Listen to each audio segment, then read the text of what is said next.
Everyone's watching Japan today. The Bank of Japan has a major policy decision due, and markets are bracing for the possibility of tighter policy, potentially even a rate increase. Nothing is confirmed, nothing is guaranteed, but you can feel the tension building across markets.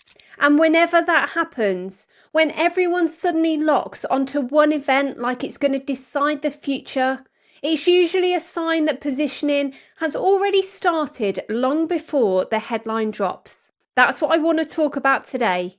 Not predictions, not fear, not hype, but what the market has already been telling us. Why Japan matters in a very specific way, and how money can still be made in uncertain conditions, as long as you're not trying to guess the outcome. If you're new here, welcome. I'm Paula, and this channel is about understanding crypto through market structure, liquidity, and macro context. Not chasing narratives or reacting emotionally to every headline. So if that's your thing, make sure you're subscribed. Now let's slow this right down and unpack actually what is going on. If you strip away the noise for a second, the first thing you should always look at is price. Not opinions, not Twitter, not headlines. Price. And if you look at Bitcoin over the last couple of weeks, something really important stands out. This hasn't been panic selling. It hasn't been capitulation. It's been heavy. Every time price tries to lift, it struggles to follow through.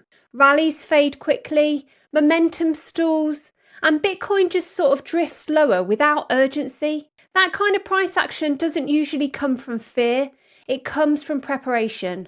Markets behave like this when they know an event is coming, but they don't know yet how it will land. So instead of waiting for certainty, they start reducing exposure ahead of time. That's why this context matters so much.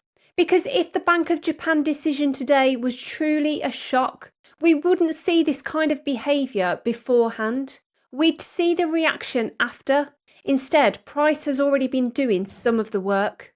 That tells us something important. Whatever happens today, part of it is already priced in. Now let's talk about Japan, because Japan isn't important in the way most people think it is. Japan doesn't usually move markets because it surprises them. It moves markets because of what it represents. For decades, Japan has been the cheapest source of money in the world. Ultra low rates, loose policy, cheap borrowing. Global capital has relied on that. Institutions borrow yen and deploy that capital elsewhere, into stocks, bonds, real estate, and yes, now crypto. That's why even the possibility of tighter policy matters. Not because Japan suddenly becomes restrictive, but because cheap money becoming even slightly less cheap forces global risk to adjust. And historically, this adjustment never happens cleanly or all at once. It happens in stages. You can already see that playing out in the yen. Into this decision, the yen has been firming, but not in a straight line. There have been periods of strength, pullbacks as traders take profits, and moments where dollar strength muddies the move. That's exactly what you'd expect ahead of an uncertain decision. Markets aren't committing yet. They're hedging, they're preparing. And that brings us to one of the most important points in this entire video. What matters today isn't whether the Bank of Japan changes rates or not. What matters is how the yen behaves after the decision. That's always been the signal. When you look back at previous moments where Japan shifted policy, whether that was exiting zero rates in the mid-2000s or signalling tightening in later years, the pattern is remarkably consistent. Markets don't collapse on the announcement. Instead, they weaken beforehand. Volatility rises into the event, and direction is decided afterwards based on whether currency strength follows through. That's how it's always worked. The difference now is speed. Capital moves faster, leverage is higher, crypto reacts earlier. So instead of weeks of adjustment, we often see days, sometimes even hours. And that's why Bitcoin's recent price action makes sense in this context. It's not fear, it's positioning.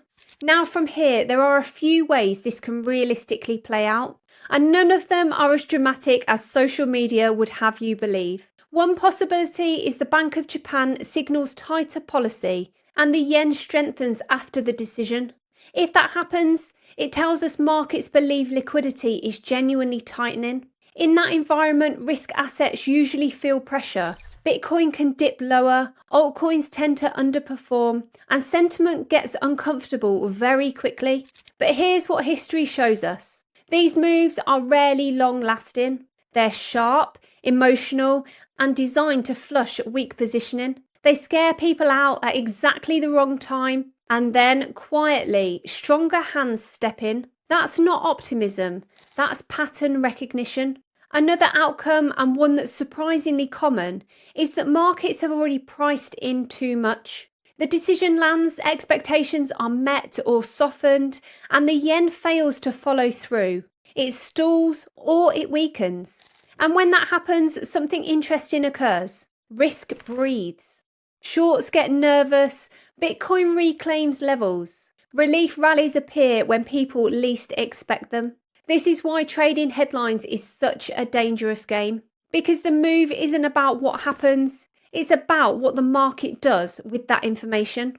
And then there's the third outcome, which honestly might be the most likely. Nothing dramatic. The decision comes and goes, the yen moves but doesn't commit, and markets just grind sideways. Chop, fake moves in both directions, no clean trend.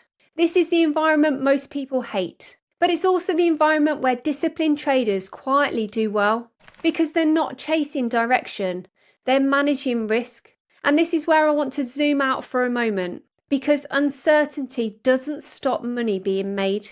Lack of strategy does. You don't need to know what the Bank of Japan is going to do today. You need to know how you operate when volatility shows up. Markets don't reward certainty, they reward preparation. This is exactly why we focus on structure, confirmation, and reaction, not guessing outcomes. Macro events don't pay you, execution does. And while we're talking about risk, this is also a good moment to touch on something practical. During volatile macro trends, leaving crypto on exchanges carries risks that simply aren't necessary. That's why I use Tangem cold wallets. They're simple, genuinely user-friendly, and remove a lot of the complexity people associate with self-custody. No seed phrase stress, no complicated setup, just secure offline storage. Right now, Tangem have a buy one, get one 50% off offer running. And if you use my code Paula, you also get an extra 10% off on top of that. It's one of the better deals they've offered, and if you're serious about protecting your assets long term, it's definitely worth taking advantage of. I've left the link in the description. And finally, if you're sitting here thinking, okay, but how do I actually trade in environments like this? This is exactly why we created the Crypto Liftoff course and why we made it completely free. It's not financial advice. It's simply the strategies we personally use to make money in both trending markets and uncertain choppy conditions like the ones we're in now. If you want to understand how to approach volatility calmly, manage risk properly, and stop being shaken out by every macro headline, the link is in the description below. So to bring this all together, Japan today doesn't decide crypto's future, but how liquidity reacts over the next few days, weeks, months will tell us a lot about where the real opportunities lie next. Watch the yen, watch Bitcoin's reaction, not the headline, and let the market show its hand. If this video helped you, give it a like. Subscribe for more macro-driven crypto analysis, and let me know what you think in the comments. Do you think markets have already priced this in, or do you think there's more volatility ahead? Thank you so much for watching, and I'll see you in the next one.